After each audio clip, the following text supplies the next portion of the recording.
The Lord be with you. I'm Deacon Keith Fournier, and our first reading is from the book of Deuteronomy.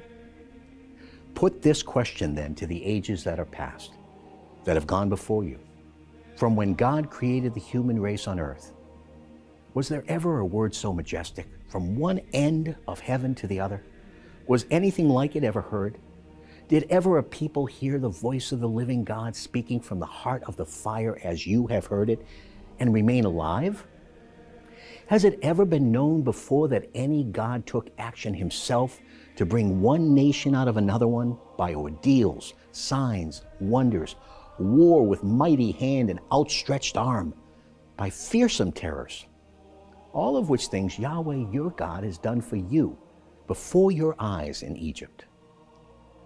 This he showed you, so that you might know that Yahweh is the true God, and that there is no other.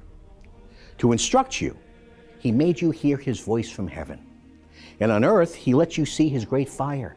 And from the heart of the fire, you heard his words. Because he loved your ancestors, and after them chose their descendants, he has brought you out of Egypt, displaying his presence and mighty power, dispossessing for you nations who were larger and stronger than you, to make way for you and to give you their country as your heritage, as it still is today. Hence, grasp this today and meditate on it carefully. Yahweh is the true God in heaven above as on earth beneath, he and no other.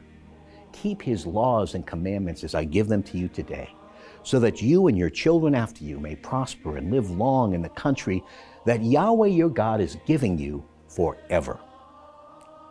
And our response is from Psalm 77. I reflect on all that you did.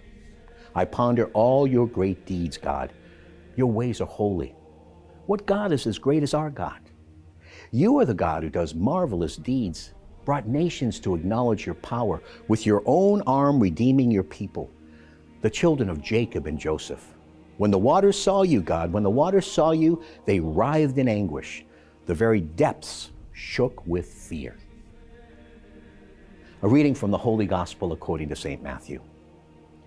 Then Jesus said to his disciples, if anyone wants to be a follower of mine, let him renounce himself and take up his cross and follow me.